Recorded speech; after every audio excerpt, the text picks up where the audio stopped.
Hello, I'm Lindy Smith and I simply adore colour. From as long ago as I can remember, I've been drawn to colour in all its fascinating shades, tones and combinations. Colour's all around us. It creates moods and feelings, it excites and inspires. And as a designer, I love experimenting with new colour and colour combinations. However, I know from all my years of teaching cake decorating that many of you find choosing colours for your cakes both confusing and difficult. So this is why I've written my new book, Creative Colour for Cake Decorating, to try and demystify the art of mixing and selecting colours, to give everyone the confidence they need to use colours in new and exciting ways. My book covers a lot of material, including a whole section on colour theory, but I'm going to dive straight in and explain how colour inspirations work by showing you how to create this lovely owl-inspired cookie. So how do I choose my colours? Well, the colours I choose for a cake can be inspired from literally anywhere. The iridescent colours of a butterfly's wing, the subtle colours of a delicate flower petal, the fabulous rich colours of a plush cosy cushion, or like here, a colourful ring binder. Once you've chosen your inspiration, you need to colour the paste you're using with edible paste colours, as I've done here. So now to decorate. What I'm going to do is roll out 3 colours of sugar paste. I'm going to knead the paste to warm it. I'm going to roll it out between the spaces. Take the cookie cutter I've used to bake the cookies and cut out a shape. There we are, we've got 3 owls all cut out. Now what I've done here is use the spacers, these are 5mm spacers, and that ensures that my sugar paste is all of the same thickness. What I'm going to do next is cut them into sections and make the patchwork effect. So I'm going to use a craft knife. So they're my green wings. I'm going to give him a red background to his head. So I'm going to chop the top off. And under here, I'm just going to go in like that. As you can see, I'm doing this all freehand. And now I'm going to make a body at the bottom here out of the pink. But what I'm going to do is I'm going to pick up the red, place it on top of the pink. And this means that I can use my knife to go round that bottom edge so that when I put the 2 together, they will adjoin nicely. I'm using piping gel as a glue onto the cookie. If you use something like boiled jam, what happens is the cookie absorbs the moisture and it tends to go quite soft. Pick up the body section, just remove the pink wings. Obviously, if you want to make lots of different cookies, you can use each section on a different cookie. Put that into here, like so. So that's the body. I'm now going to pick up the eyes. Okay, so that's 2 sections together. I'm now going to do the wings, but before I actually put them on, what I'm going to do is to emboss them to give a bit of texture. What I've selected for this one is these. I'm just going to press that one like that, and this one, which is a mirror image, in like that. Pick it up with my palette knife and then just add it in. Obviously we now need to add the decoration. We need some eyes and a heart on his tummy and also some feet and a beak.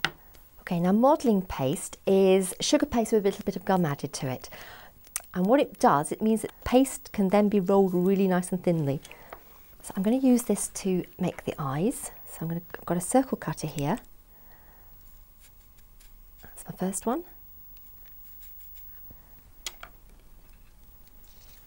Now to stick these in place, I'm just going to use a little bit of water.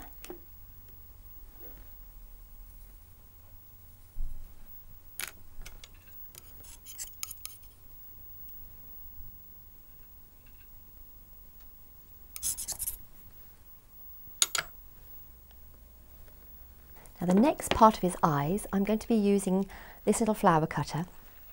And the trick with cutting complicated shapes is actually, rather than to try and cut out the flower that way, is to pick up the paste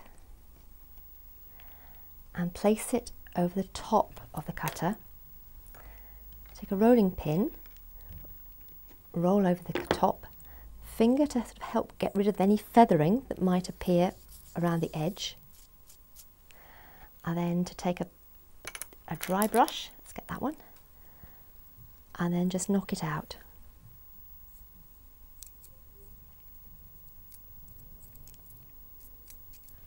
The secret here is just to let that harden up slightly on your work surface so that when you lift it, it doesn't distort. Okay, for the centres of the eye, what I'm going to be using is piping tubes, because these make really good circle cutters. So the light spots are cut out with a smaller cutter. So I'm just placing a little bit of water in the centre there. Hopefully these are hardened off a little bit, enabling me to pick them up more easily.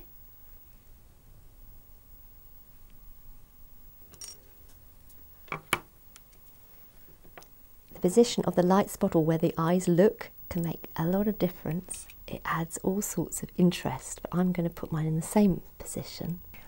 For the heart, what I'm going to use is a little flower embosser, just because it adds a little bit of interest. Okay, so what I've got left is the beak and the feet, and then obviously the eyebrows as well. All I'm doing here is rolling a little ball of orange paste. This is modelling paste again. And then from that, across the one side of the ball to make a cone.